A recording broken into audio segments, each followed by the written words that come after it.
Pessoal, vamos falar agora da parede celular. Então a gente já falou nas estruturas que ficam após a parede celular, certo? E só para recapitular qual que são essas estruturas, eu vou mostrar aquela imagem. Ó. Então a gente falou aqui pilos, fímbrias, flagelos e a cápsula. Aí aqueles filamentos axiais que eu falei ali, que é apenas o exemplo que a gente tem é na treponema, que causa sífilis, tá? Aquele filamento axial nessa bactéria aqui, ó, que é uma bactéria causadora de sífilis e que para nós aí, agrônomos, não tem tanta interferência. E agora a gente vai falar da parede celular. Então, nem todas as bactérias patogênicas, no caso, patógenos em plantas, possuem a parede. Então, existe aqui o milho, né, que é a principal doença hoje do milho, é provocada por um complexo de doença em que os molicutes, que não têm parede, fazem parte. Então, os molicutes são bactérias desprovidas de parede celular e causam aí doenças em plantas que são conhecidos como os fitoplasmas. Então, vocês vão ouvir falar nesse fitoplasma quando a gente estiver tratando de doença de milho, mas uma importante lembrança que vocês têm que ter é que esses fitoplasmas aí, que são os que causam fito, né, doença em planta, e plasmas aí são meio que um sinônimo, é conhecido também como molicutes. Fitoplasmas são molicutes.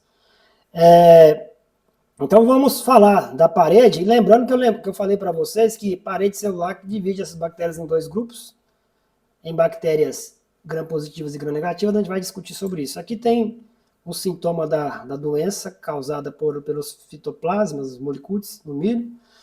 Então esse sintoma aqui de arroxeamento na folha, a planta fica perfilhando, ela cria outras plantas filhas e a produção dela é bem inferior. Então, parede celular, tá vendo aqui, lembrando desse marrom aqui, ó, que está entre a membrana plasmática e entre a cápsula. Então, é uma estrutura complexa, né, semi-rígida, confere a forma da bactéria, eu falei para vocês, forma de cocos, bacilos, envolve a membrana plasmática, que envolvendo a membrana plasmática, previne rupturas, então a parede ali, ela dá a bactéria uma prevenção aí de se romper, né? É um ponto de ancoragem dos flagelos, a gente mostrou onde é que esses flagelos ficam ancorados, assim junto com a membrana plasmática. Tem papel também na produção da doença, na virulência, e são alvos aí de alguns antibióticos. Então, a questão da gente saber se a bactéria ela é gram-positiva ou gram-negativa tem muito a ver no controle de qual antibiótico usar. Né? Determinado antibiótico vai atuar mais em gram-negativas e outros em gram-positiva. E isso tem muito a ver com a parede celular que vai ser danificada. E essa parede celular sendo danificada, né, a bactéria vai se romper. Então, essa questão de prevenção de rupturas, ela é paralisada, e aí, né, essa parede já não previne mais a ruptura e essa bactéria ela se rompe e morre, certo? Então aqui tem as estruturas e aqui a gente vai falar especificamente agora da parede, certo? Então, ó, o tipo de parede celular divide as bactérias em dois grupos. A gente comentou, gram positiva, gram negativa. Gram positiva, a gente tem aqui um peptídeo glicano muito mais grosso, uma estrutura de peptídeo glicano, em relação à gram negativa. E aqui a gente tem o quê? Membrana plasmática. E em cima da membrana plasmática a gente tem essa camada de peptídeo, que é um material proteico, né, com açúcar, que é esse glicano. Então, açúcar mais proteína forma essa camada, a parede celular dos grãos positivos. E aqui no grão negativo você já enxerga o quê? Um sanduíche, que a gente chama membrana plasmática, uma fina camada de peptídeo glicano. Olha só, essa camada aqui ela é muito menos dispersa do que essa outra. E em cima dessa camada a gente tem o quê? Uma outra membrana plasmática, fazendo um sanduíche, e aqui em cima dessa membrana a gente tem os lipopolissacarídeos, que são importantes aí na questão da patogenicidade da bactéria. Então, gram positiva, olha aqui o detalhe, né? Quando você tira esse corte aqui e amplifica ali para cá, Mesma coisa da gram-negativa, você tira esse pedacinho aqui e coloca ele aqui, né? E você consegue ver essa estrutura com mais facilidade. Então aqui mais um exemplo, né, de uma gram positiva, uma gram negativa. Aqui o sanduíche, tá vendo? Uma membrana plasmática, outra membrana plasmática. E aqui o peptídeo glicano, menos espesso em relação à gram positiva. E essa coloração de gram, pessoal, é um pesquisador, né, que tem um sobrenome de gram, então é G maiúsculo, né, gram, e ele que conseguiu colorir essas bactérias. Ele percebeu que quando a bactéria ela tem um peptídeo glicano maior, a coloração dela é de um determinado jeito, e quando a camada de peptídeo glicano é menor, a coloração é de outra, fica de cor diferente, principalmente, né, por ter nessa camada de peptídeo glicano menos espessa. Então aqui a gente tem um detalhe da microscopia eletrônica. Aqui a gram positiva, aqui a gram negativa, o detalhe, né, da bactéria, das camadas. E aí a gente vai discutindo, né, sobre essa questão. Mais um detalhe aí da parede, quando é gram negativa, quando é gram positiva. Lembrando que as gram negativas é onde está o maior número das bactérias que causam doenças de plantas. Então, acima dessa parede aqui existem estruturas. Essas estruturas elas são responsáveis aí por comunicar com o meio externo e também transportar, né, moléculas de fora para dentro. O outro detalhe aqui da gram negativa, aqui é um detalhe da gram positiva. Olha aqui a camada espessa de peptídeo glicano.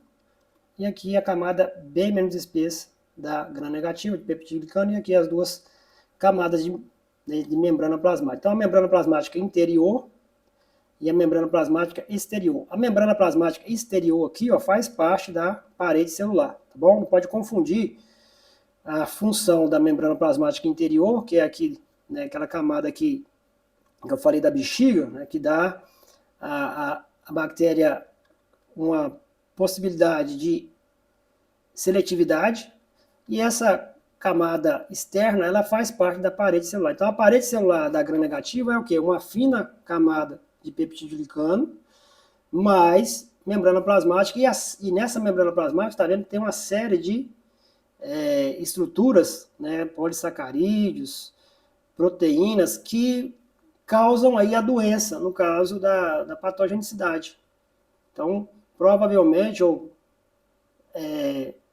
graças a essas estruturas aí, que essa bactéria consegue aí entrar no tecido do hospedeiro e causar, né, a doença. Mais um detalhe aqui, né, da parede celular, das microscopias. Então depois vocês podem ler o que está escrito aqui na imagem, para vocês entenderem melhor o que cada imagem está querendo passar.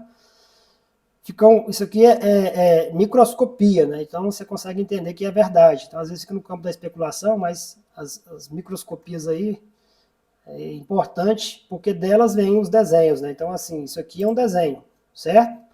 Esse desenho foi baseado nas estruturas aí de microscopia. Então, rapidamente, ó, divisão das bactérias gram positiva e gram negativa. Quando eu faço a coloração de gram, a gram positiva vai ficar numa cor azul escuro, certo? Já mais para o violeta. E a gram negativa fica rosa. Então a gente faz colorações, né? Vai passando os corantes, tem um processo que eu vou mostrar para vocês, e no final desse processo a gente consegue enxergar essas colorações. Então aqui tem as bactérias que são gram positivas, então Clostridium, Bacillus, Streptococcus, Staphylococcus, certo? E aqui as gram negativas. Então você tem aqui o Vibrião, Escherichia coli, né, que são bactérias aí gram negativas. Aqui não tem nenhum exemplo de bactérias gram negativas que causam doença em plantas, aqui é mais humano, mas de antemão os grupos das bactérias gram negativas são mais patogênicas a plantas, tá? Então aqui mais um detalhe, e aqui o passo a passo, certo? Da coloração. Então o primeiro passo que se faz é fazer o quê? O esfregaço. Então a gente coloca uma quantidade de bactéria na lâmina, aquela lâmina que vocês já viram na aula prática, e aí naquela lâmina você seca esse conteúdo da bactéria e pinga o primeiro corante, que é o corante cristal violeta. Quando se pinga o cristal violeta, todas ficam violeta, certo? E aí, no segundo passo, você pinga um outro tipo de corante, que é o iodo. Então, a aplicação de iodo em cima aí da aplicação do corante, né, do cristal violeta, e aí depois faz uma lavagem com álcool. Esse álcool, ele vai tirar a coloração das bactérias gram-negativas, e apenas as gram-positivas vão ficar com esse cristal violeta. Por quê? Porque quando se passa o álcool, aquela camada da bactéria gram-negativa, vou voltar aqui, essa camada aqui ela é perturbada e se faz buracos nessa membrana plasmática aqui. E aí essa membrana plasmática aqui externa, que faz parte da parede, deixa o corante extravasar. Então o cristal violeta ele sai da gram-negativa e fica apenas na gram-positiva devido ao quê? Devido à camada ser mais grossa, ser mais espessa aqui na gram-positiva, impede a saída desse corante cristal violeta. E depois, para mim enxergar as bactérias gram-negativas, pinga-se safranina, que é um corante normal que vai colorir aí apenas as gram-negativas, e com isso, com esse passo a passo, eu consigo dividir as bactérias por uma microscopia de luz fácil. Isso é importante, principalmente para a questão de antibióticos. No tratamento de doenças bacterianas, o antibiótico é a única solução. E para mim saber qual antibiótico usar, eu tenho que saber qual a parede celular daquela bactéria, tá bom? Isso é extremamente importante. Então aqui tem a sequência, passo a passo. Aqui também mais um detalhe, né? Mostrando como é que seria esse esfregaço, essa secagem, essa pingagem desses corantes.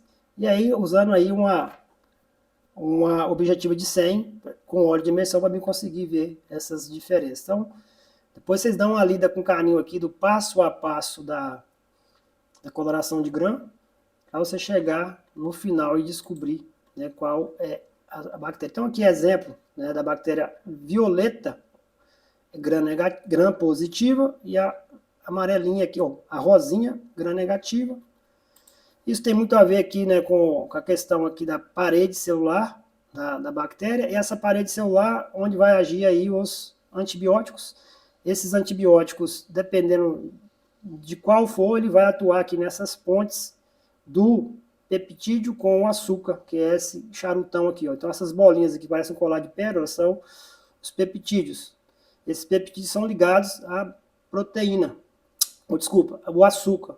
E aí, às vezes, o antibiótico ele age aqui nessa estrutura e aí rompe essa ligação, essa amarração, e aí essa bactéria ela fica fragilizada e estoura, certo? Então, mais um detalhe aqui das gram negativa, tá vendo aqui, ó?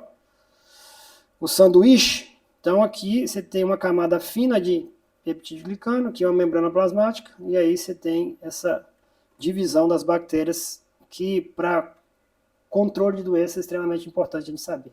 Tá beleza? Então, mais uma vez, aqui, ó, gram positiva, grosso, né? Esse marrom aqui é só peptídeo glicano. Gram negativa, sanduíche, peptídeo glicano fino, com 2 camadas de membranas plasmáticas, sendo que a de cima faz parte da parede. Mais um detalhe. E aqui a gente tem aí, ó, algumas características comparativas das bactérias gram-positivas e gram-negativas. Então tem esse quadro aqui, né, que fala das características. Então depois vocês dão uma lida, né, sobre a reação de gram, como é que funciona. Então gram-positiva vai ficar violeta, gram-negativa vai ficar rosa. A parede de peptídeo glicano, na gram-positiva espessa, na gram-negativa fina, tá? E aí tem uma série de outras propriedades que vocês vão ler depois. Certo, pessoal? Então falei de parede celular e agora eu vou falar de estruturas internas aqui à parede celular. Beleza? Então eu vou pausar esse vídeo, eu vou terminar esse vídeo. E aí a gente termina a última parte da aula falando dos procariotos. Certo?